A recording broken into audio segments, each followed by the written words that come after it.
Let's walk through the basics of installing and upgrading a dependency in Unison. Right now, my project depends on an older version of Base, and I want to move to the most recently published version. To install the latest release of a library, I'll type lib.install, followed by the share handle, and the name of the project. If I wanted a specific version, the name of the project would be followed by releases and the version number.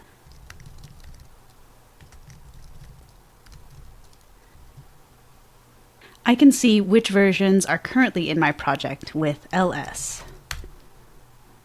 You can see we've got 2 versions of the standard lib installed. If I enter upgrade with no arguments, the UCM will guide me through a selection process where I can choose the old version I'm upgrading from, followed by the new version. During the upgrade process, Unison is doing something pretty cool. It checks all the places where the library functions are called in my code, and if there's a new hash for the function, checks to see if applying the update would impact the function call site in a way that requires developer intervention, like if the type signature has changed.